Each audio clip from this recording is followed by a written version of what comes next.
Bonjour Luce Bernard. Bonjour, dis donc, est-ce qu'on peut revenir sur ce jeu de mots bilingue 4-4-4 4-4-4 et les trois petits C'est chats. mignon. Bonjour Antoine Janton, merci pour ce compliment non mérité. Salut Philippe, bonjour à tous.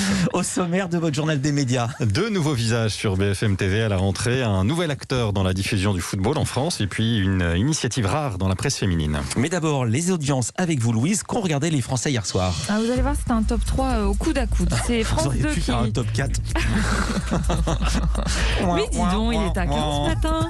C'est France 2 C'est vous qui avez commencé. qui est en tête avec le téléfilm Examen de conscience. C'est une rediffusion qui fait exactement le même score que lors de sa première diffusion en 2019.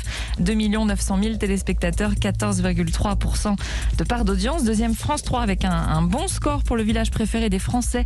2 600 000 téléspectateurs ont vu le village de Sancerre être adoubé. J'ai vu ça. Exactement. C'est vrai que vous avez regardé ça hier Non, soir je l'ai pas vu, je l'ai vu sur Twitter. Il y avait Sancerre qui était dans les tétés et je me dis tiens, les gens se remettent à boire. Pas du tout, c'était Sancerre qui avait gagné. Les Mon TT, Dieu. c'est les trending topics, Voilà, les sujets les exactement. plus Sur évoqués sur Twitter. 14, les sujets les plus commentés. Ouais. 14,1% de part d'audience, c'est exactement le même score que l'an dernier. C'était un bon score donc.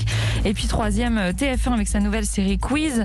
La moyenne des deux premiers épisodes inédits a attiré 2 590 000 téléspectateurs, 13,2% de part d'audience. C'est pas un énorme score pour une série. Vous savez, c'était la série sur le champion qui veut gagner des millions accusé de triche. Voilà, qu'est-ce que je peux vous donner? Ah oui, il y avait le prime de Marie Portolano, la soirée extraordinaire sur M6. Alors Pas un gros score non petit plus, score. 1 390 000 téléspectateurs, 7,4% de part d'audience. Et puis Arte, toujours à saluer, avec au-dessus du million, grâce à un film, encore une fois, Le Petit Lieutenant. Culture Média. Place au journal des médias avec vous Antoine Janton, avec à la une 2 arrivées sur BFM TV. Celle d'Yves Calvi d'abord, qui quitte donc Canal+, après l'arrêt, on le savait déjà depuis un petit moment, de son émission L'Info du Vrai. Il récupère la tranche 19h-20h. Et puis celle de Natacha Polony, la directrice de l'hebdomadaire Marianne, sera à l'antenne de 20h à 21h, aux côtés de la journaliste Aurélie Casse. Calvi, Polony, 2 signatures pour tenter de contrer la forte progression de CNews sur ce créneau 19h-21h, incarné entre autres par Éric Zemmour, puis Pascal Praud.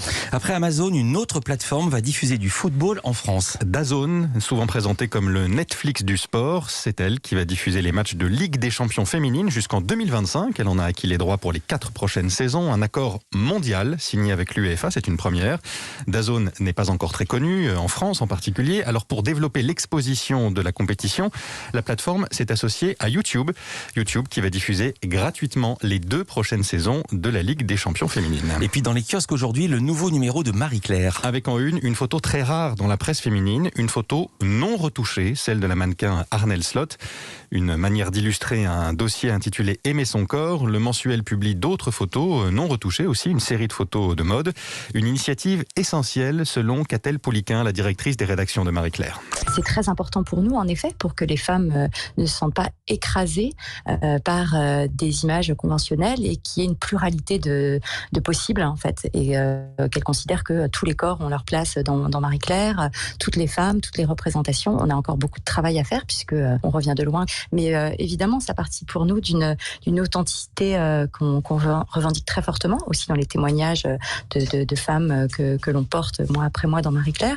Et ça passe aussi par l'image, par la photo, par les représentations. Les magazines féminins ont en effet souvent porté des messages assez stéréotypés. Et donc, il est temps de revoir un peu cette copie.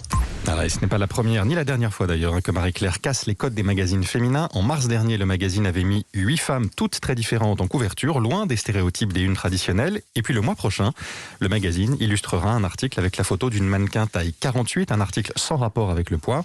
Une façon de suivre le mouvement dit body positive, mouvement qui milite pour qu'on accepte notre corps tel qu'il est. Un mouvement sur lequel s'interroge le magazine. On s'interroge sur finalement, est-ce que ce mouvement body positive a réellement mis fin à nos complexes? C'est un mouvement qui a été lancé aux États-Unis au départ pour ouvrir les canons de beauté et montrer que, pour les bouleverser plus exactement, et montrer que tous les types de femmes pouvaient être représentés. Il a permis d'augmenter certainement la confiance en soi de certaines femmes. On reconnaît que la beauté est plurielle, mais on montre aussi que finalement ce mouvement body positive a peut-être créé d'autres canons de beauté et finalement c'est plus complexe que cela. Donc il y a une longue enquête et de nombreux témoignages aussi aussi de personnalités qui nous racontent leur propre cheminement pour accepter et aimer leur corps. Ces témoignages sont à lire dans le nouveau numéro de Marie-Claire, en kiosque aujourd'hui donc au prix de 2,50 €. Un best-seller français bientôt adapté en série. Changer l'eau des fleurs de Valérie Perrin, écoulé à plus de 850 000 exemplaires en France et traduit dans 28 langues. C'est un énorme succès. Et c'est une société italienne qui va se charger de l'adaptation en mini-série Palomar, filiale du groupe Media One. L'auteur aura un droit de regard sur le scénario et sur le choix de la comédienne pour incarner son héroïne Violette Toussaint.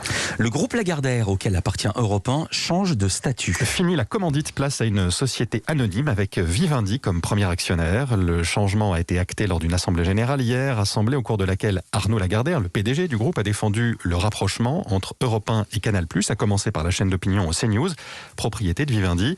Un rapprochement contre lequel ont protesté 150 personnes hier matin devant les locaux d'Europe 1.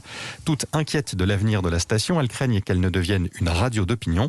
Parmi elles, des journalistes qui travaillent ou ont travaillé pour la station. Il y avait aussi des journalistes d'autres rédactions.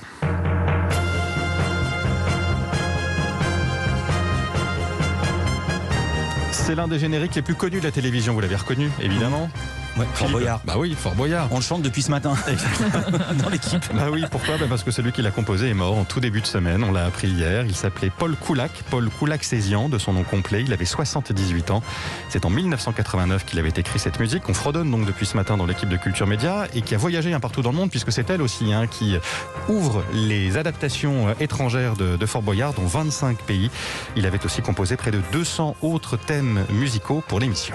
Petite question, Antoine Janton. Est-ce qu'Yves Calvi, qui quitte Canal+ pour BFM TV, va également quitter RTL pour RMC, qui appartient au même groupe que BFM TV? Eh bien, je ne sais pas, Philippe. RTL n'a pas communiqué sur le sujet, n'a pas officiellement communiqué sur sa grille de rentrée. Qui ne dit non, je ne dis rien. Merci beaucoup, Antoine Janton. Merci beaucoup, Louise Bernard. À demain pour les audiences et un nouveau journal des médias. À demain pour la dernière.